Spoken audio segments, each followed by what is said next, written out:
Hoy vamos a empezar con el tema de hemofilia. Esta enfermedad se divide en dos tipos, la tipo A y la tipo B, que se van a diferenciar principalmente por el factor de la coagulación que está afectado, siendo el factor 8 en la tipo A y el factor 9 en la tipo B. En esta presentación nos vamos a enfocar principalmente en la tipo A, ya que es la más común. Y pues ya dicho esto, vamos a comenzar.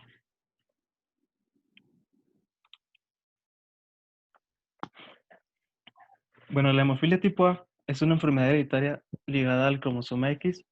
Esta se caracteriza por la disminución de la actividad coagulante del factor 8. Y bueno, aquí tenemos uno de los cuadros que ya habíamos revisado en genética de cómo se va a transmitir esta enfermedad, donde lo característico es que el 100% de las hijas de los padres enfermos van a ser portadoras y el 50% de los hijos van a ser enfermos.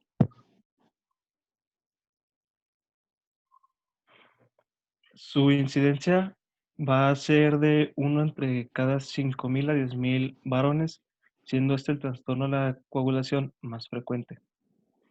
El gen que codifica el factor 8 consta de 26 exones y 3 dominios estructurales. Las anomalías más frecuentes que se van a presentar son, son mutaciones de los exones e inversión del material genético. Esta puede ser secundaria a un defecto cualitativo o cuantitativo, y el 90% de estas, bueno, el 90% de los casos hay una disminución en la actividad procoagulante que se denomina 8C y antigénica también 8A.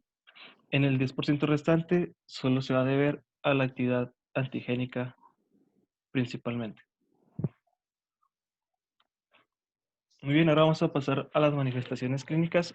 La frecuencia e intensidad de los síntomas que se presentan van a estar relacionados con los niveles del factor 8 y se va a dividir en tres categorías. Va a ser en grave, moderada y leve. La primera que vamos a revisar es la grave. Estos pacientes principalmente van a presentar episodios hemorrágicos en la infancia. La forma más común en que se van a presentar son hemartrosis, que pueden dejar secuelas y así dificultar la movilidad de los miembros o extremidades. Las hemorragias de mayor frecuencia e importancia son estas mismas, ya que son el 75% de las complicaciones hemorrágicas. Se forman principalmente en rodillas, tobillos, codos y hombros. En esta imagen, como se puede observar, es una dermatosis de muy grande tamaño si se compara con el resto del miembro. Y si no se trata de una manera oportuna y adecuada, es probable que deje secuelas. En esta otra imagen se puede observar un hematoma en el cuádriceps femoral. Esto puede ser debido a un golpe no tan fuerte, donde en un paciente normal se desarrollaría uno muy pequeño de unos cuantos milímetros o ninguno en realidad, pero en una forma grave se puede ver de una manera como muy aparatosa. Los recién nacidos también pueden formar cefalohematomas debido al paso por el canal de parto. Eh, En esta imagen es una tomografía donde se señalan con las flechas las hemorragias intracraneales y como se podría obviar, la manifestación hemorrágica más grave es la del sistema nervioso central. Estas tienen una prevalencia del 2.5 al 8% y se puede sospechar de la misma por una aparición de cefaleas repentinas y muy intensas. También se puede tiene una gran tendencia a formarse en músculos, y si se localizan en la cavidad retroperitoneal pueden producir grandes complicaciones por compresión de las estructuras adyacentes. En esta otra tomografía se puede observar un hematoma muy grande en el psoas ilíaco, y también se describe que este hematoma puede asimilar a una apendicitis. También el primer episodio hemorrágico grave va a aparecer generalmente antes de los 18 meses de vida.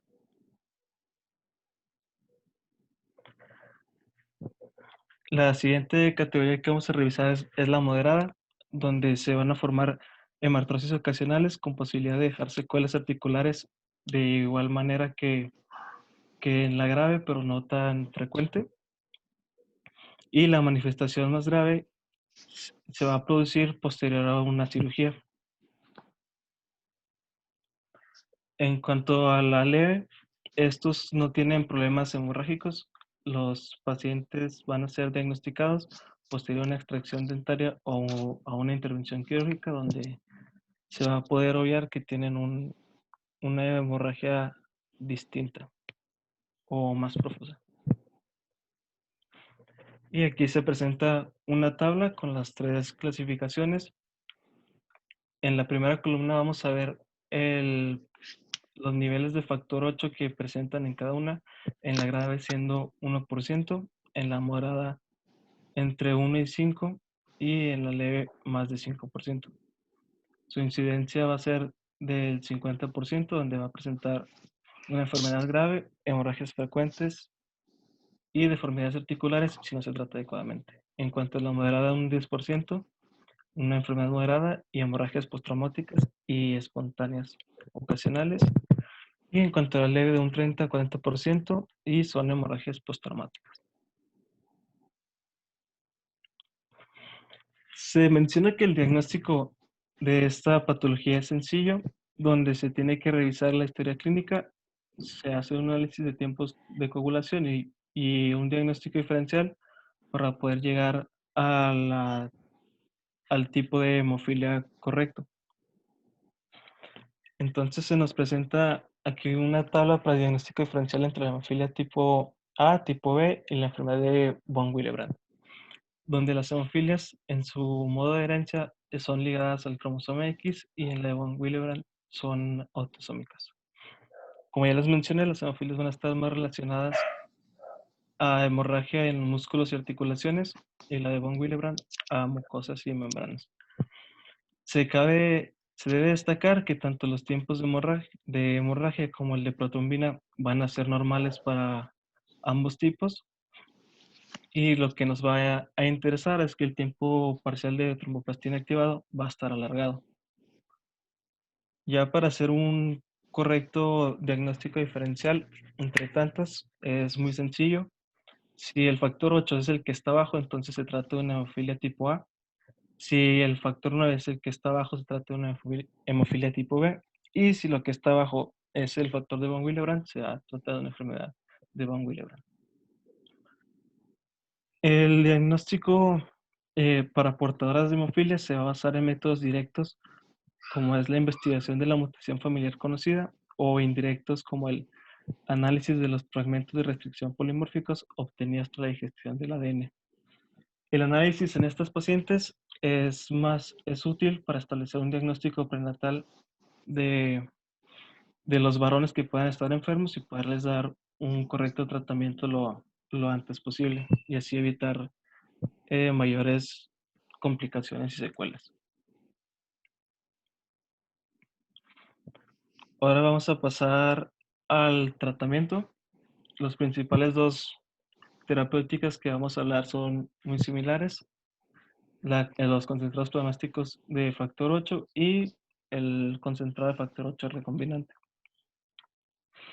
El primero se obtiene, bueno, primero se menciona que el tratamiento depende de la gravedad de la enfermedad y la condición clínica del paciente, donde siempre hay que tener en cuenta tres reglas de oro, las cuales son darle un tratamiento precoz menor a 4 horas, aunque se tenga duda de si se trata de una hemofilia o no, de todos modos darle un tratamiento y mientras más rápido sea el tratamiento, menores secuelas va a presentar el paciente.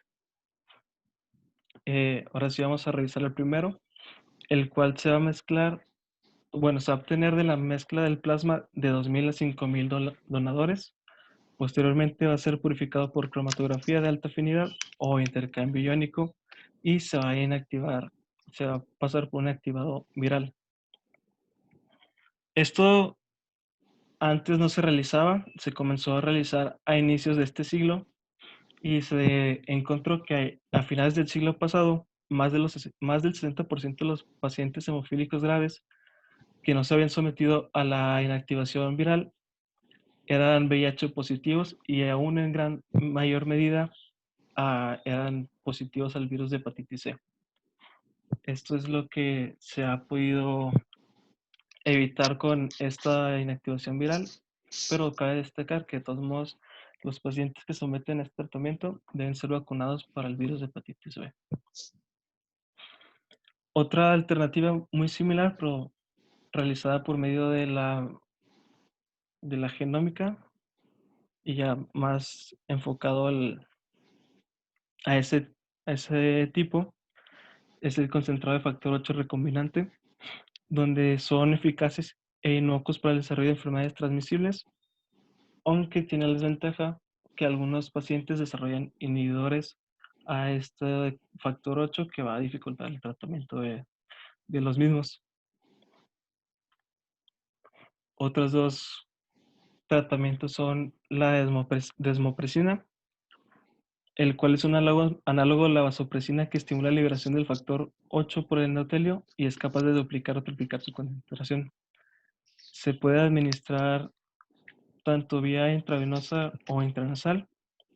Si se administra intravenosa va a ser de 0.3 microgramos por kilo o intranasal si es un adulto por medio de 2 pulverizaciones en la nariz o si es un niño únicamente por una sola pulverización.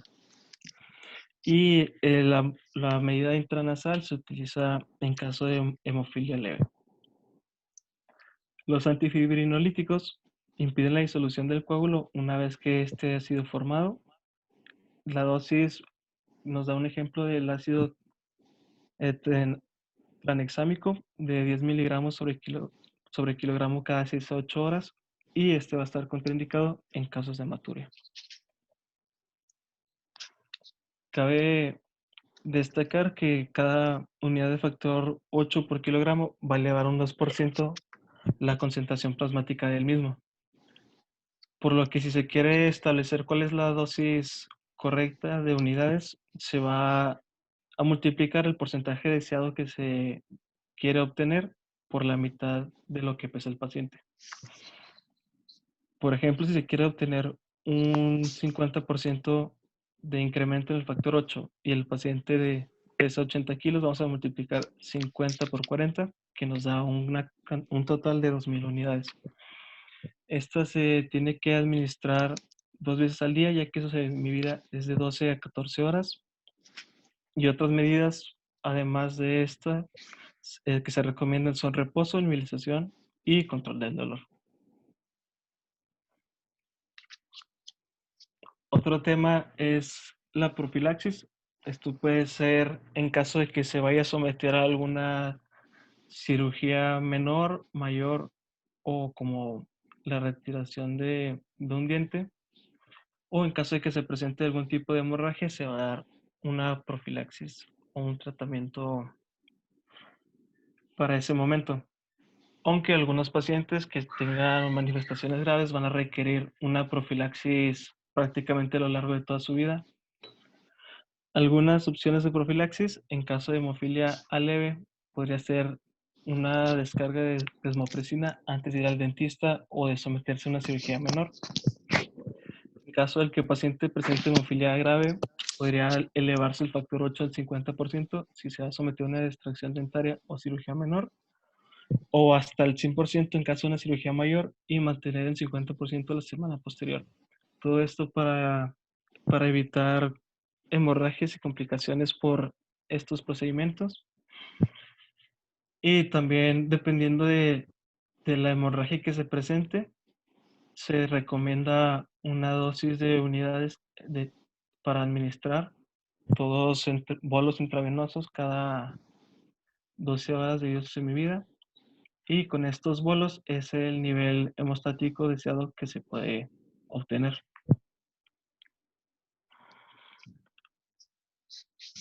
Y bueno, para terminar con la presentación, vamos a hablar muy rápidamente de la hemofilia tipo B. Esta igual es una enfermedad hereditaria de carácter recesivo ligado al sexo. Es muy similar en su modo de transmisión y manifestaciones clínicas. Su incidencia, en cambio, va a ser menor, de únicamente uno cada 30.000 varones. Este trastorno se puede ver a la disminución de los niveles antígenos del factor 9 o una proteína inactiva. El tratamiento va a ser con la administración de factor 9 recombinante o concentrados plasmáticos previamente inactivados para el virus. El tratamiento pasado para la hemofilia tipo A incrementaba 2% por cada unidad. Este únicamente va a incrementar 1% por cada unidad. Pero su semivida es de 18 a 24 horas, por lo que se va a administrar únicamente una vez al día. Y con dosis de 40 a 60 unidades por kilo se puede alcanzar niveles hemostáticos terapéuticos. La administración de desmopresina en este tipo de hemofilia no va a tener algún efecto terapéutico, no es de ningún uso. Y en casos graves se administran 50 unidades por kilo 2 veces a la semana. Esto para prevenir el sangrado espontáneo y tiene una menor prevalencia de inhibidores. Además de que las manifestaciones clínicas van a ser indistinguibles de la hemofilia tipo A. Y bueno, con esto sería todo en cuanto a la hemofilia. Bueno, si fijan, es algo en cierto modo sencillo y generalmente esto se presenta en la infancia. De hecho, nosotros como en la área de medicina interna nos toca ver estos pacientes de diagnóstico, nos toca verlos ya con tratamiento, porque generalmente se diagnostican de hecho, no generalmente se diagnostican en la infancia, ¿sí? Entonces, ¿cuál sería el abordaje en un paciente así? O sea, un paciente, un niño que sangre, ¿sí? De forma importante, ¿sí? ¿Cuál sería el estudio que nos haría sospechar que fuera una hemofilia? ¿Qué características tendrían los estudios?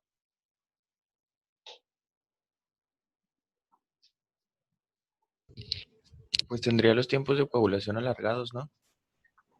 Cuando hablas de los tiempos de coagulación, ¿a cuál te refieres o a qué te refieres? Pues al TP y al TPT. Ok, el TP, ¿qué te valora?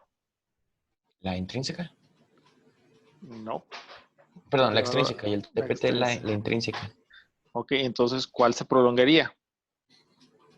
El TPT por la Exactamente, estamos hablando de que la hemofilia B están afectados los factores 8 y 8, 9. 8 o 9. Entonces, estos van a alterar la vía extrínseca, ¿sí? Ajá. Digo, la intrínseca, perdón. Entonces va a estar Y la prolongado intrínseca.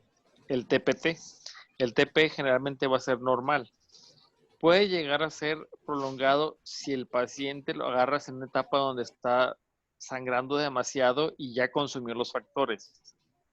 Pero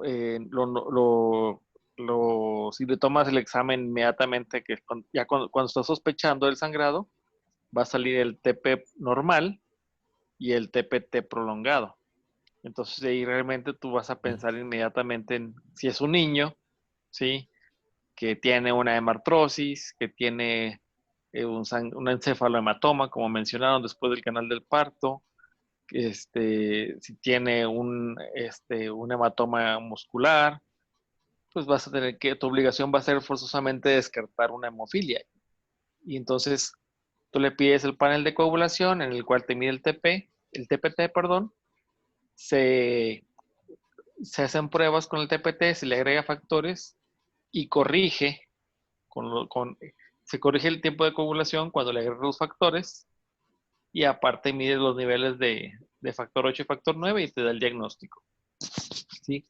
En general eso es simple, ¿no? Como mencionaban, realmente no es tan complejo en ese sentido. Lo más difícil es manejarlos. Cuando se va al paciente a una cirugía, cuando está sangrando por algún traumatismo. Esa es la gran relevancia de la hemofilia, ¿sí? Poder sacar adelante al paciente, ¿sí? Poder mantenerlo con las menores complicaciones posibles durante toda su vida. ¿Sí? Porque les digo, realmente. Ahora, ¿cuál es el trastorno de sangrado o la diátesis hemorrágica más frecuente? O sea, la causa más común del sangrado, doctor. No, o sea, en general, ¿cuál es la causa hereditaria más frecuente de sangrados? Telangiectasias. ¿No? No sé, Doc. No recuerdo. ¿Sí? Entonces, O sea, mi compañero dijo que la hemofilia era muy común, pero no sé si es la más común. no. No. El más común es la enfermedad de von Willebrand. ¿Sí? Y por eso la mencionan en el cuadro de diagnóstico diferencial. De hecho, se me hizo raro que no lo manejara el doctor Muñiz, bueno, dentro de los temas, porque es mucho más frecuente ver la enfermedad de von Willebrand que, que la hemofilia, ¿sí? Porque la enfermedad de von Willebrand, digo, es autosómica dominante y aparte, dentro de la enfermedad de Willebrand, hay diferentes tipos de enfermedad de von Willebrand y hay enfermedad de von Willebrand adquirida, ¿sí? Entonces,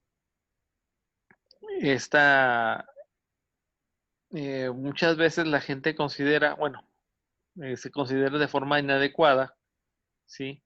La enfermedad de von Willebrand como un trastorno de la coagulación. Hay que recordar que nosotros hablamos de hemostasia y cuando nos hablamos de la hemostasia primaria nos referimos a la función plaquetaria y la hemostasia secundaria a la coagulación, ¿sí? Entonces, la enfermedad de von Willebrand, que es la deficiencia del factor de von Willebrand, altera la función plaquetaria, porque es el paso inicial para la agregación de las plaquetas. Entonces, ¿por qué si su función es, qué otra función tiene el factor de von Willebrand, por lo cual se puede utilizar en pacientes con hemofilia, la desmopresina? Porque realmente la desmopresina no, lo que hace, que es el análogo de arginina vasopresina, va al endotelio y aumenta la expresión del factor de von Willebrand. ¿Qué tiene que ver el factor de von Willebrand? ¿Sí? Con el factor 8.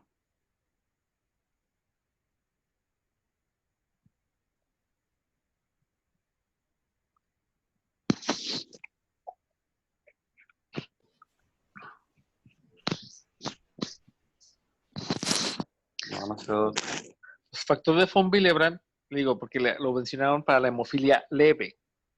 La desmopresina solamente funciona en la hemofilia leve. Aumenta el factor de von Willebrand del endotelio, no aumenta el factor 8. Lo que hace es que el factor de von Willebrand, la desmopresina incrementa el factor de von Willebrand, cuya función es la activación, la agregación plaquetaria y aparte es portador o como quien dice acarreador del factor 8. Entonces le permite una mayor actividad, ¿sí? Entonces por eso se utiliza la desmopresina, ¿sí? Entonces eso es algo que se tiene que tener en consideración, ¿sí? Entonces por eso se usa la desmopresina en pacientes con hemofilia A leve. Por eso no sirve para la hemofilia B, porque el problema no es en la agregación plaquetaria, ni el problema es mantener niveles más altos de factor 8 por cierto tiempo, porque la eficiencia es el factor 9. ¿Sí? ¿Lo escuchó? Sí. Ok. Bueno. Entonces, ¿alguna pregunta específicamente sobre estos pacientes? ¿Sí? Entonces, recordar, si el paciente llegase sin atenderse, sin tener los antecedentes, ¿sí? Ustedes van a sospechar que sea hemofilia o trastorno de coagulación cuando los sangrados son profundos, como hemartrosis, hematomas musculares, ¿sí? que sean importantes. No es común que se presente, por ejemplo, con una cortadita, ¿sí? Porque eso, ¿qué función controla una cortada? ¿Sí? La hemostasia primaria, ¿sí? Entonces, generalmente, por ejemplo, el factor de von Willebrand sí se puede ver en eso, ¿sí? Por eso, en la hemofilia generalmente es, por ejemplo, una cirugía y es posterior a la cirugía, ¿sí? Generalmente no es que corten y empiecen a sangrar, sino cortan, están sangrando y empieza, posterior al progresar la cirugía, empieza el sangradero porque se está consumiendo ya las plaquetas y no viene la siguiente fase de la coagulación que ayuda a que se pueda detener, ¿sí? Entonces, en cortes inmediatos, si sangra con cortes inmediatamente después del corte, por así decirlo, pensaríamos en disfunción plaquetaria. Si son sangrados tardíos, profundos, pensaríamos en hemofilia, ¿sí? Diagnóstico, ya lo mencionamos, TPT prolongado, TP normal, no corrige añadiéndole factor, ¿sí? Y niveles bajos de factor 8 y factor 9. Realmente no hay mucha complicación en ese sentido, ¿sí? ¿Estamos? Sí. Sí. Doctor, el tratamiento con los factores recombinantes, ¿es de por vida o hasta que se mejoren los tiempos? El tratamiento es de por vida, o sea, no se va a corregir, o sea, se tiene que estar monitorizando al paciente, decirle que evite esos riesgos. Él tiene que tener su kit por así decirlo, de factor, eh, así como tienen de factor 8 y 9, tienen que atenderse inmediatamente cuando hay un sangrado y ponérselos inmediatamente, ¿sí? También se necesita muchas veces a cierto tiempo estarse administrando el factor, como el factor de von Willebrand, ¿sí?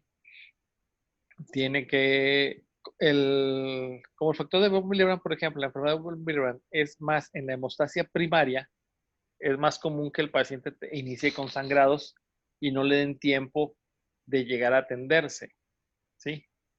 En ese caso, el paciente se tiene que estar de forma continua administrando su factor de von Willebrand, ¿sí? Pero también en la hemofilia, pero sobre todo en la hemofilia A se maneja en las etapas de sangrado o cuando se prevé que vaya a sangrar, ¿sí? Cuando se planea una cirugía, ¿sí? Eso es lo más importante. Como mencionaron ahí, de que va al dentista, entonces se le prepara con el factor.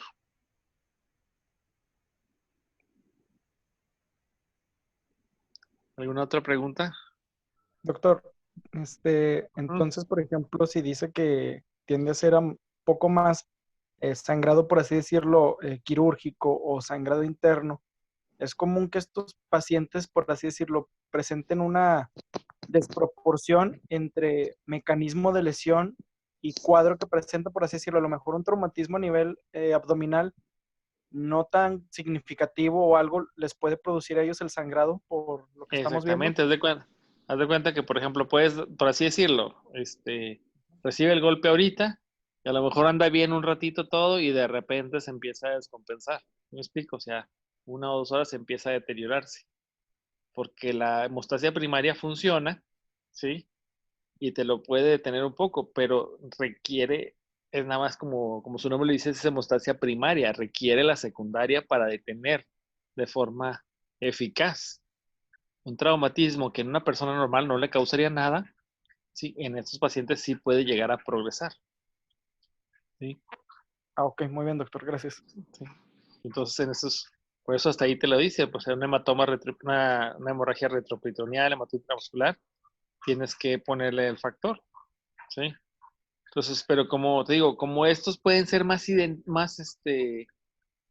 fácilmente identificables los síntomas, porque te da, por así decirlo, ligeramente tiempo, ¿sí?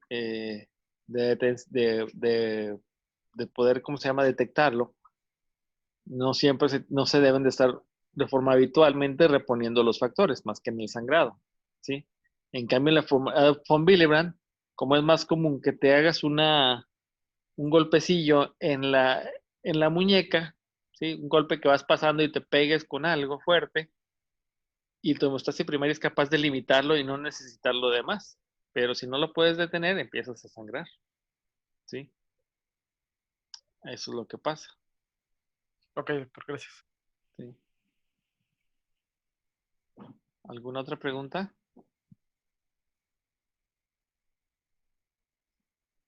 Bueno, ¿alguna otra pregunta? No, doc. No, doctor. ¿No? No, doc. También, ahora, diagnósticos diferencial del TPT prolongado. Es decir, tienes un TPT prolongado, el paciente no lo conoce, si nada más tienes el TPT prolongado, y no solamente porque ven el TPT prolongado, digan, es hemofilia, ¿no? O sea, les digo, si no tiene el antecedente, le digo, porque esto generalmente es en los niños, las hemofilias, nos van a diagnosticar en los niños. La enfermedad de von Willebrand, como les digo, es adquirida. Digo, es hereditaria, pero también hay forma adquirida. Sí, y aparte también hay algo que se llama inhibidores de factor de coagulación. Lo más común es que haya inhibidores de factor 8. Esto puede ser pacientes en que ustedes le detecten, a mí les voy a contar cómo me ha tocado a mí verlos. Llegan el paciente a medicina interna porque el cirujano lo planea operar de cole, de hernia, o sea, una cirugía programada, y tiene el TPT prolongado, ¿sí? Y entonces me lo mandan porque tiene el TPT así, al doble. Vamos a suponer que lo habitual es que esté en 31, de 30 a 31 segundos, y me la mandaban con TPT de 50, 60 segundos, y el paciente no ha tenido ningún sangrado, ¿sí? No tiene ninguna trastorno hemorrágico. Y entonces, pero lo mandan porque tienen ese riesgo. Entonces, mi función es definir si eso nada más es un hallazgo o realmente el paciente tiene un problema. Entonces, lo primero obviamente es repetir los estudios, persisten altos, entonces hay que ver si no tiene, se llaman inhibidores de factor. Cuando me han llegado a mí, pues no pienso en hemofilia, porque me han tocado pacientes de 40 años, 50 años, 60 años, y entonces ya uno empieza a buscar enfermedades como lupus, artritis reumatoide, mieloma múltiple, leucemia, síndromes linfoproliferativos, ¿sí? Y en estos casos son factores de coagulación que no corrigen si le mezclan factores de coagulación, porque el problema no es a diferencia de las hemofilias, no es que no haya factor, hay factor, pero hay otro factor que lo está inhibiendo, ¿sí? ¿Sí? Por así decirlo, un antifactor, ¿sí? Entonces, esta es la característica, ¿sí? Entonces, esto es importante porque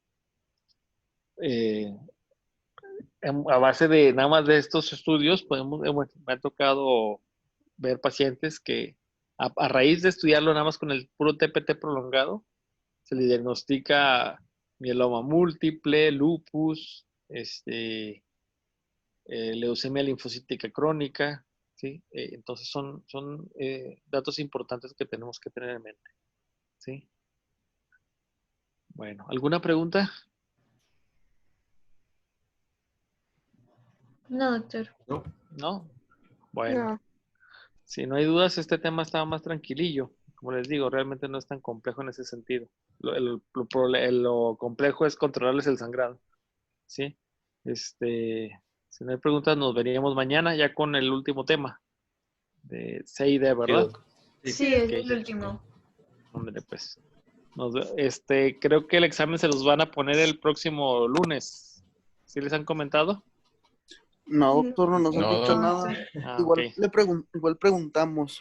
Sí, pero sería probablemente el próximo lunes. Ya, pues terminamos mañana. Son puras cosas que hemos recalcado, ¿sí? durante todo este tiempo y vienen y repasen los casos que vimos al inicio. ¿Sí? Ok. Repasen bien esas preguntas también. ¿Sí? Ándale, pues. Para que no se estresen, está tranquilón. Examen. Ok, Sí. muchas Sí. gracias. Ok, Ándale. doctor, está bien, gracias. Hasta luego.